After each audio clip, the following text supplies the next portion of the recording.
Hi, I'm your host Vasco Duarte. Welcome to the Scrum Master Toolbox podcast, where we share tips and tricks from Scrum Masters around the world. Every day, we bring you inspiring answers to important questions that all Scrum Masters face day after day. Hello, everybody. Welcome to our Success Thursday, the big question of the week. Of course, this week with Doug Rabow. Hey, Doug, welcome back. It's great to be here. So we'll talk about what success means for Scrum Masters in a minute. But first, share with us, what's your favorite retrospective format and why? So this in a way is kind of maybe an anti-answer, but my answer to that question is just asking questions.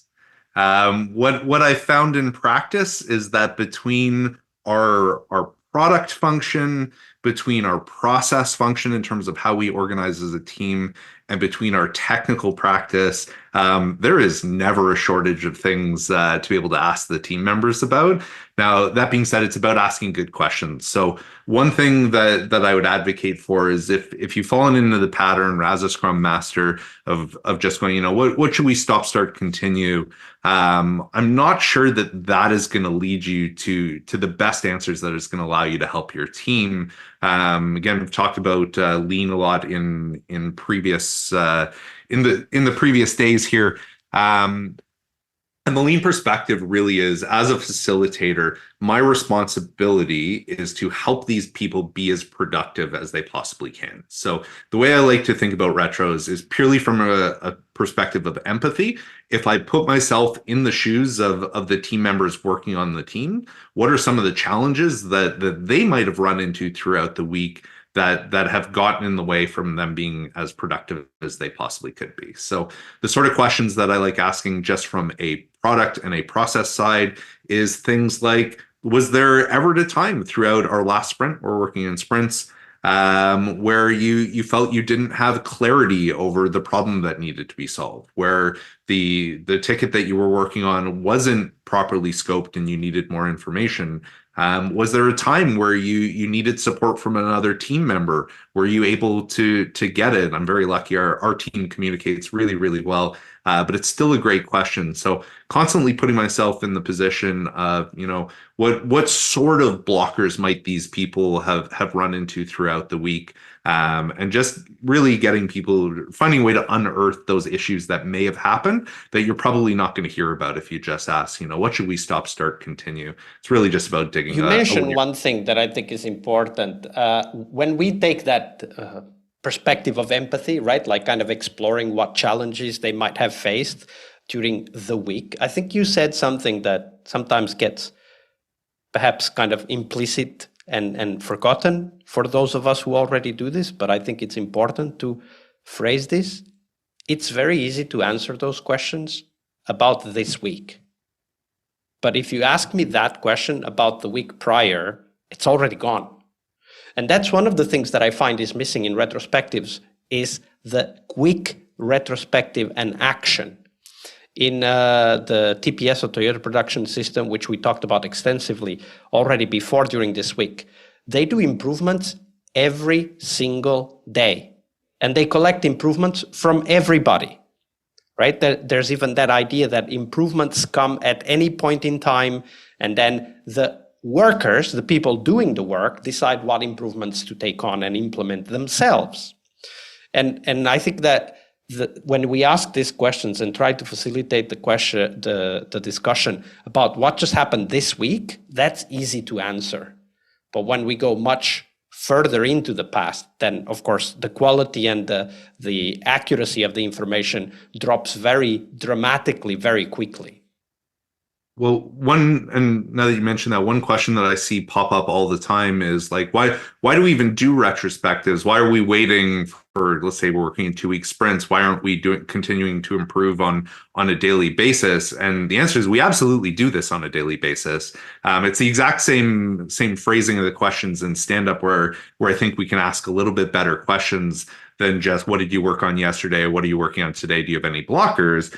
We can go through, do you have clarity on what you're working on next? Do you have, is there any support from other teams or team members within the team that you need? Those sort of questions. So we are going to do that improvement on a daily basis. That being said, I still see a ton of value in having structured checkpoints where we look back and really my role as a Scrum Master, I see as uncovering the things that we didn't talk about through the week. That is why I still see seeing that or having that retro as being incredibly important. Absolutely, let's make improvements on a daily basis. But that structured checkpoint really is a chance to just stop and talk about the things that we didn't have time to talk about through the week. Yeah, absolutely. Especially if you do it weekly. I totally agree.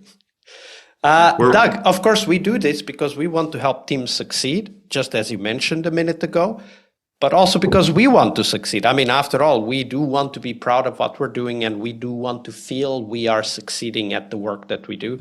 So let's explore that question together, shall we? What does success mean for you as a Scrum Master?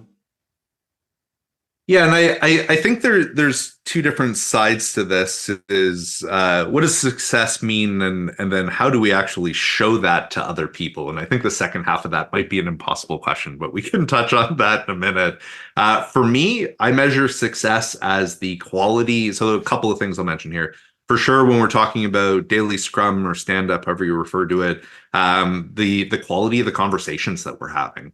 That's something that's really important to me, is that it's not just, should never be a status report. What I always try to coach teams on, this is for you guys. This is a chance to talk to each other about what you're working on for a couple of different reasons. So talking about the direction that we're going in. So the product owner who's hopefully there, should be there for sure, can go, hold on a second. That's not really where I thought we were going with this. Gives them the opportunity to help us course correct, make sure we're going the right direction.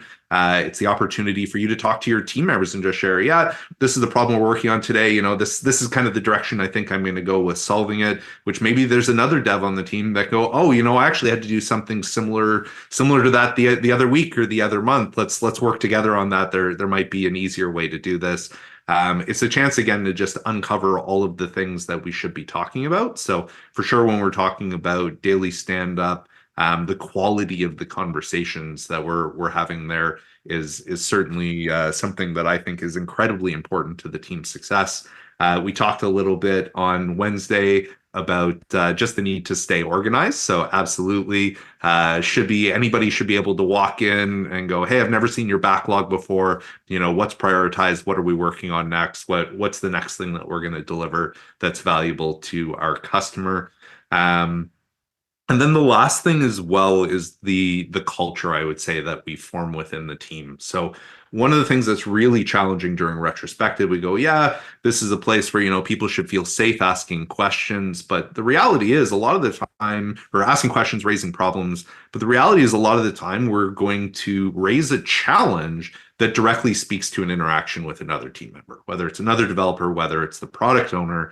And one of the things that I've found absolutely the most challenging, whenever we get feedback about something that involved a decision we made, it doesn't feel good. We should recognize and talk about, our brain is literally going to release chemicals that give you a negative physical feeling. So being able to create an environment, I refer to it as good faith feedback. And this is a conversation I have with my teams, which is that it needs to be good faith on both parties. The person asking the question has to be seen as doing it in good faith. If it comes across as accusatory in any way, you're going to have an incredibly negative culture within the team. And so by good faith, I really just mean the person raising the issue is coming from the perspective of, I'm not trying to blame you. I just want to talk about this from the perspective of, this is the thing that happened.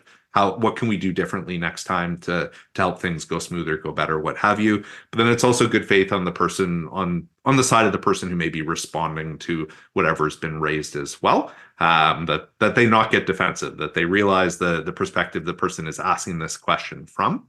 And then we just end up having better conversations. You can't have productive teams if we're not able to talk about the challenges that we've had. And that certainly, as a Scrum Master, just the people side of it, the way raising these sort of questions affects our our ego is certainly one more of the challenging things. And so I think when you tie those three things together, what you really end up with is a situation where things just feel easy. So if you find yourself in a situation where, things are really chaotic, we're not organized, we're constantly not working on the right thing next and finding out we actually should have been working on something else. It's kind of those three pieces, making sure the backlog's organized, making sure we're having good conversations within our stand-ups, and then making sure we're actually able to develop a culture where we can have a continuous improvement mindset, focusing on the people side of those conversations as much as anything else. We end up in a situation where things just seem easy, and other people kind of come into our situation and go, "How did you do this? This is this is not our experience at all." So. Yeah, absolutely. Those three very important things, and great notes for our self-reflection as Scrum Masters. So thank you for sharing that, Doug. Yeah, absolutely. And I might just add one more thing on top of that. So there's a quote that is very, very third hand. I will plug, I spend a lot of time watching Dave Farley's Continuous Delivery channel on YouTube, not associated with him in any way, but just tons of really important ideas that I picked up from him.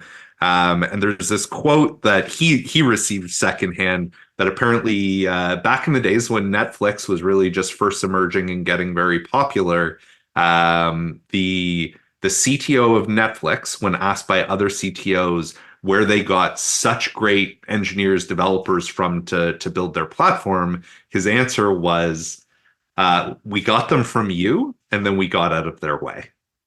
And so for me, it's one of the delicate balances of being a Scrum Master is you want to do everything that's necessary to help facilitate your team being as productive as possible, but you don't want to do anything more than that. Once you get to that point where they have clear priorities, they know what needs to be done, they're collaborating, they're working together, the really important thing is to step back and not get in the way of them being able to make that progress with things like extra meetings we don't need to have and things like that. So for me, having that, being really successful as a Scrum Master is about finding that balance as a facilitator without getting in the way at all.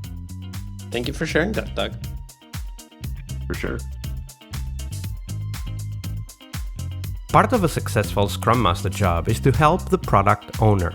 Tomorrow we explore that critical role in Scrum, the product owner role. Tune in to learn about product owner anti-patterns, what you can do to help the product owner, and a real-life example of what a great product owner is and what made it so. Tomorrow on our Friday Product Owner episode. See you tomorrow. We really hope you liked our show. And if you did, why not rate this podcast on Stitcher or iTunes? Share this podcast and let other Scrum Masters know about this valuable resource for their work. Remember that sharing is caring.